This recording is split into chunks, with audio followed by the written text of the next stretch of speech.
Okay, in this video we will talk about conditionals in mathematical logic. Okay, so by definition, conditionals are, let us first write down the definition, then we will try to understand what it is basically. Okay, by some reasoning today.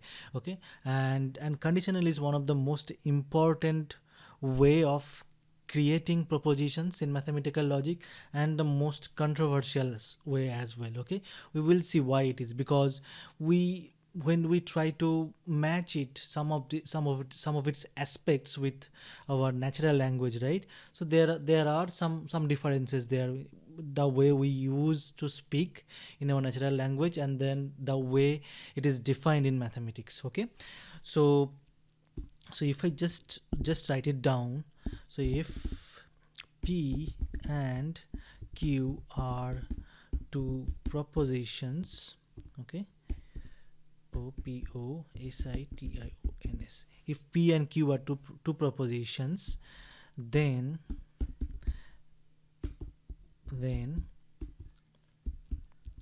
so the conditional, we write it something like this one. Okay, P, then this right arrow, Q. Okay, so this is the conditional. Is another proposition, is a proposition that implies if P then Q. Okay, so this is the meaning of this particular proposition. Okay, so if you see at its simplistic form, P then conditional, this is the operator basically over here. Okay, Q is basically specifies if P is happening or P is occurring, then Q will occur, Q has to occur. Okay, so now there are a lot of cases and a lot of ways to express these particular conditionals in mathematical logic. Okay, we will see one by one all of them. Okay, now before that I just wanted to construct its truth table, then we will try to understand the truth table by several examples over here. Okay, and if you see, so if I just write it down, the why it is, so that means the basic meaning of it. So the meaning of it is if P is occurring or happening, if P is happening or occurring, or if I just say a very simplistic term, if P is true. Okay, if P is true, then that is the case that Q has to occur, or Q has to happen, or Q has to be true as well. Then Q has to occur, okay, or it has to happen. Okay, so we have written happen first, so Q has to happen or it has to occur, or it has to be true as well. Okay, this is the very simplistic form. We will try to understand by some examples, but let us first try to create the truth table first. Try to see the truth table first, then we will see why this is true over there. Okay, so for that, let me create a table over here. So if I just write it down over here, P, then over here Q, then over here P implies Q,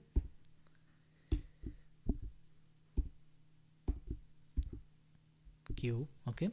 Now the possible values of this P and Q could be, P could be true, Q could be true as well, right? P could be true, Q could be false. Now P could be false and Q could be true over here, and P could be false and Q could be false over here. Okay, now we will write down this truth table values over here later side. Okay, when we will understand it thoroughly, then we will try to write it down, what will be the value of P implies Q over here. Okay, now generally if I just talk about in terms of mathematical jargon, so this P is called hypothesis, or or antecedent or premise over here. Okay, so P is called hypothesis,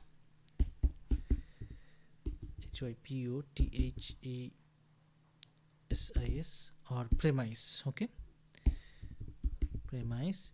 And Q is generally called consequences or conclusions, or consequences. QUENCES, consequences. Okay, so generally, like this conditionals, we can think of it as a some kind of obligations or contract, right? So if this is happening, then this will happen. That's why these conditionals are sometimes called implications as well. Okay, so conditionals are, let me go down a bit.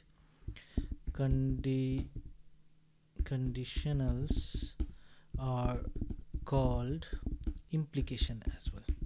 Okay, so called implication. Now let us take an example over here. Let's say we have a statement called something like this one. If Sam will attend the party, okay, if Sam will attend the party, then Kate will also be there at that party.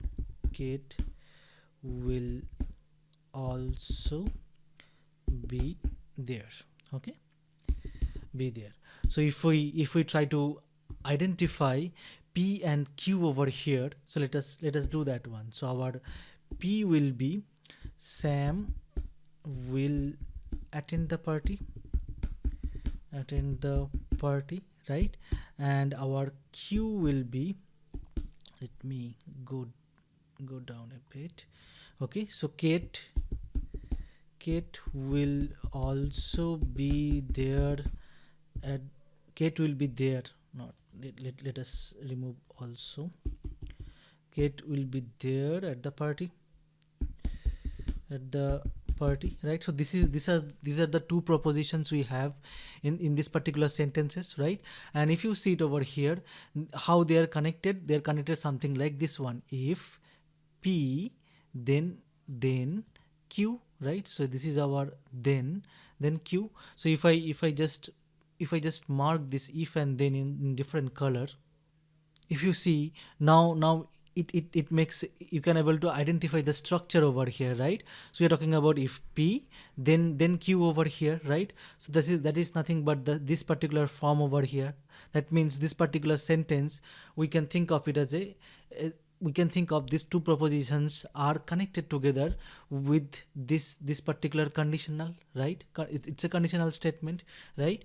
So now if I just say this particular sentence will be true, okay, that means this particular sentence will be true at a particular proposition. This is nothing but a proposition, right? P conditional Q is nothing but a proposition over here, right? So that means it could be either true or false over here, right?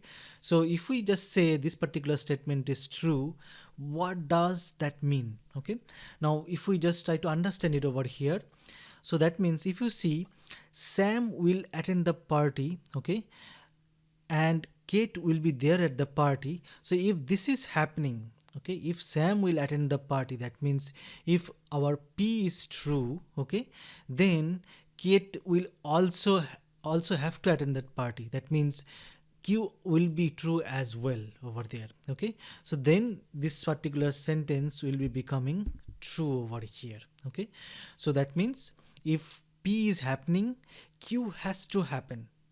Okay, so that is the main intention behind this one. Okay, now there are a lot of forms over here. When we'll discuss those forms, we will try to reason through it as well, why this makes sense. Okay, so now whatever we discuss, like if I just go by this one, if P is true, then Q has to be true. Okay, so there are different forms of conditionals. Okay, you will find very often, like if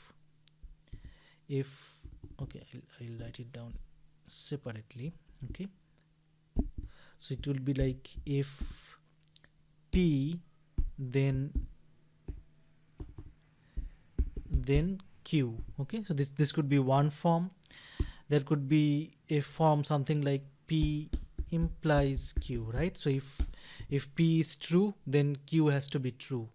Or there could be a form something like this one, if p q. Okay, so this is all of these forms are actually same and actually conveys the same meaning over here. If p is happening, q has to be true over here. Okay, now q if p, okay, or q whenever p, right? So whenever p is happening, q has to happen, correct? Or if I just go down a more, okay, or q when p, similar kind of logic, right? Or it could be q follows from p. This is also similar meaning it conveys, right? That means if q actually following from p over here, right? Now q provided that p. So these are the different shades of sentences or forms that conveys actually the same meaning, p implies q over here. Okay, so we got a fair amount of forms over here. Now there are a couple of forms which require special attention over there. Okay, and for that we need to understand a couple of stuff over here, mainly the necessary versus sufficient condition over here. Okay, so we'll first try to understand what is necessary condition and what is sufficient condition. Then we will reason through them, and then we will fill up the rest of the truth table over here. We just understood the simple one: if p is true, then q has to be true to make this particular statement true over here. Okay, so now if I just talk about this one, so if p is true, okay, and as I said, q has to be true to make this particular sentence true, and if q is false over here, then this particular sentence is becoming false. This particular proposition is becoming false, because we are saying if p is happening, q has to happen over there. If q is not happening, then particular proposition will be false over here. Okay, now there is another way of explaining this stuff. We will come back to this particular table very soon. Okay, so we'll first try to understand the necessary condition and the sufficient condition over here. Okay, definition of necessary necessary condition. Okay, so if we just try to understand this particular definition, right, and we will see the differences very clearly over here. Okay, so let me write it down, the definition first. So a condition, okay, a condition A is said to be necessary for a condition, for another condition B, for a condition B. Okay, now if and only if and only if, okay, the falsity is ity, falsity means the false or non-occurrence or non-existence. Okay, non-existence, okay, or non-occurrence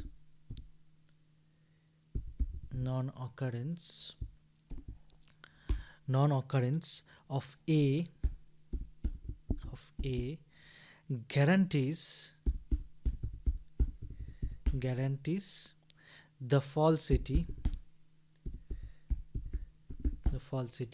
or non-occurrence or non-existence. I'll just copy this one over here. Okay, the falsity of B. Okay, so that means if I just talk about in very simplistic term over here, so A is a necessary condition for B if A is not happening. Okay, A is not happening, that guarantees that B is also not happens, or non-existence, or B is false. It means if A is false, B is false. Let's take an example over here. Okay, so example, we generally say air is necessary, necessary for human life, right?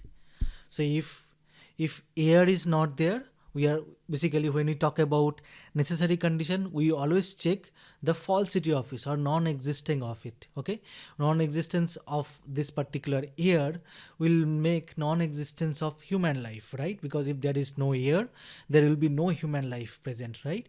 So that means air is a necessary condition for human life over here. Okay, now let us first see what do we mean by sufficient condition, then we will come back to the same example. Okay, definition for sufficient condition. Sufficient condition. Okay, now again let me try to write down the definition first, then it will all make sense. Okay, so a condition A is said to be sufficient, sufficient for condition B, okay, if and only if the truth, if you see here, that's the difference over here. Over here you are checking the falsity, right? Over here you are checking the truth or the existence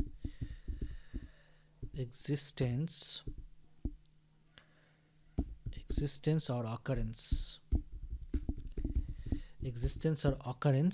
of A guarantees the truth or the existence or occurrence, okay, or existence and occurrence of B. Okay, what do you mean by this one? So if A is a sufficient condition for B, that means if A is true, B has to be true. Okay, so we will come back to the same example over here. Now in this example we said air is necessary condition for human life, right? But is it a sufficient condition for human life? Sufficient means if air is there, then human life will be there. Okay, now that means air alone itself will be sufficient for human life, but is it true? Definitely not, right? Because if a particular human, or if someone, okay, let me write it down in this way. So if someone has air to breathe, okay, air to breathe, that person can still die. That person can still die, okay, can still die if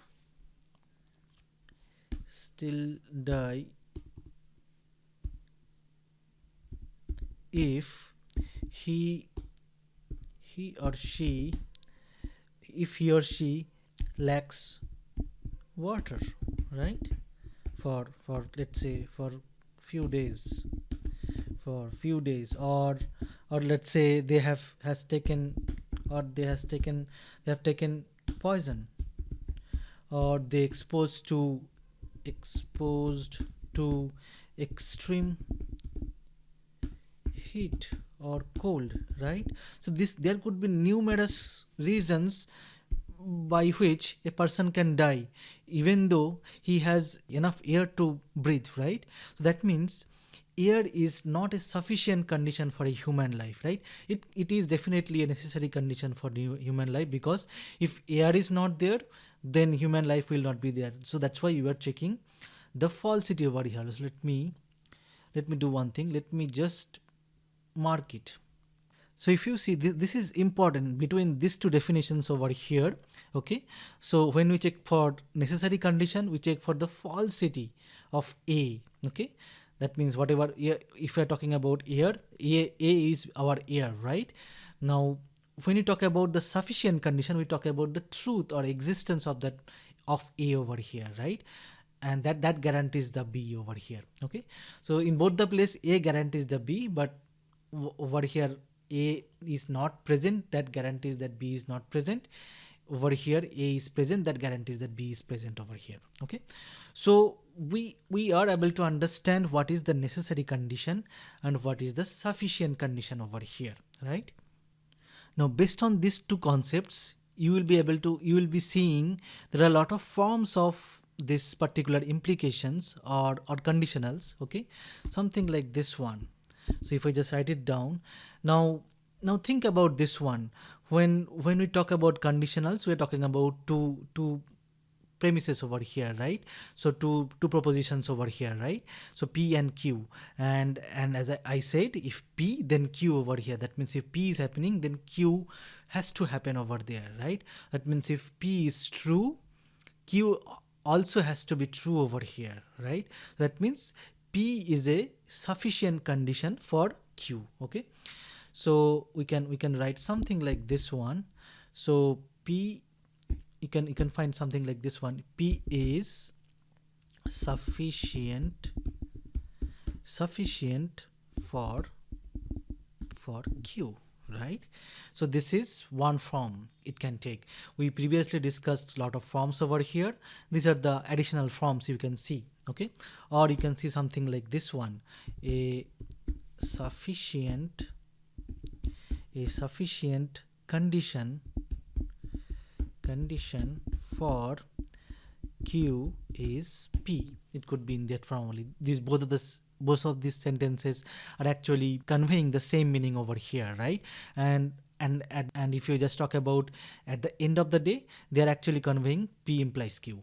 Okay, so that's the stuff they're actually conveying over here. Okay, now let's say what about Q, whether it's a sufficient or necessary for P. Okay, now let us think through it. So if Q is false, okay, then if I just go back to this example now, so we are saying if Sam will attend the party, then Kate will also be there. Okay, now if Kate is not there, okay, what will happen? It is definite that Sam is not attending the party because of the same logic, right? If Sam is attending the party, Kate will also be there, right? So that means if Q is not happening, that means Kate is not there in the party, Sam definitely will not be there in the party, right? That means if Q is false, that guarantees that P is also false. That means that means Sam will definitely not attend the party over there, right? So that means Q is a necessary condition for P over here, right? So you can see a form something like this one. Q is necessary necessary for P. Definitely you will see this kind of form over there. Or if I just write it down in similar way, a necessary condition for P is Q. Okay, so this is also another way to express that one.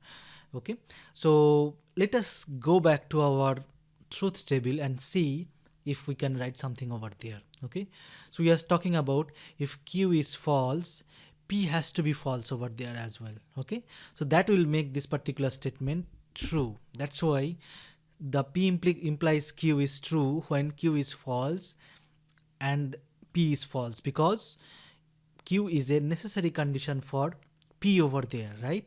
That means if Q is false, P has to be false over there, and that's why it is true over there, this whole particular sentence. Okay, so and we can apply this sufficient condition logic itself, because P is sufficient for Q over here. That means if P is true, Q has to be true, but when P is false, Q can be true over here as well. Okay, because P is sufficient for Q, right? So when P is true, then only we will bother about whether Q is true or not. If P is false, then we do not bother about whether Q is true or not over here, right? In that case also, this particular implication will be coming true over here.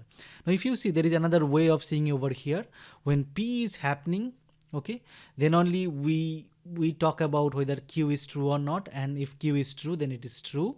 If Q is not happening or Q is false, then it is false, right? If P is not happening, irrespective of whether Q is happening or not, it can be true over here. Even the same thing is very much evident from here as well, right?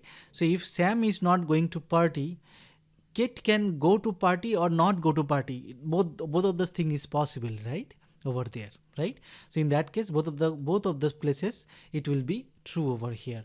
But when we was reasoning over here for both the false, if Kate is not there in the party, definitely Sam will not be attending that party over here. Okay. So now to make this particular statement true over here, that is for this particular scenario over here. Okay, so don't, because that is for conditionals, there is always a chance you will mix up everything over here, so just be very sure on that part. Okay, now you, for regarding this necessary and sufficient, you will often find another form is P only if Q. Even this also implies the same stuff, P implies Q. Okay, and if you just reason through it using this necessary and sufficient condition, as Q is necessary condition for P, right? So that is the meaning of this particular sentence over here. That means if Q is not true, then P will not be true over here, right? That means P only if Q over here.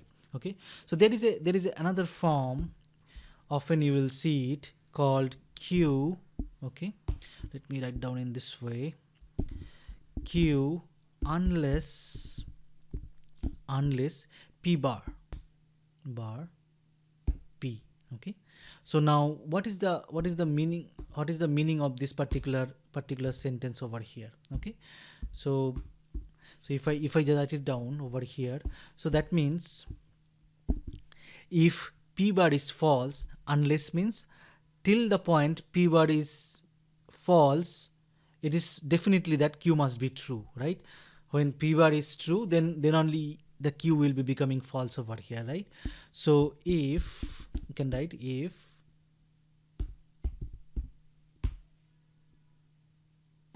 P bar is false till the point, then Q is true. That is the meaning of unless, right? So that is the meaning of unless over here.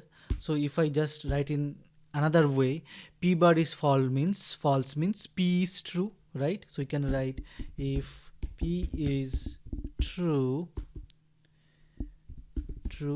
okay, we will write in latex only. If P is true, then Q is true as well. This is nothing but P implies Q, right? So this is another form of implication over here. Okay, now in mathematics, as I said previously, right? So the way our natural language works and the way it is defined in mathematics, somehow mathematics generalizes it. Suppose, let's see an example over here. Okay, it will be far easier to understand. Let's say we have a sentence something like this one: if, let me change the color, if, okay, Sam has a phone or smartphone. Let's say if Sam has a smartphone, then 1 plus 1 equals to 2. Okay, we have a sentence, and this is a valid sentence in mathematics, although in our natural language we never use this kind of sentences, right? So and if you see, this, if let's say if Sam has a smartphone, which is basically true, let's if we assume that, and 1 plus 1 equals to 2, it is always true over there, right? So this particular proposition is true over here, right? In mathematics it is true, but in our daily language we never use this kind of sentences, right? Similarly, in our computer languages, right, when we write a program, we used to construct a statement like if p then execute s, right, which where s is nothing but a set of instructions over here. So this is somehow different what we discussed over here as p implies q.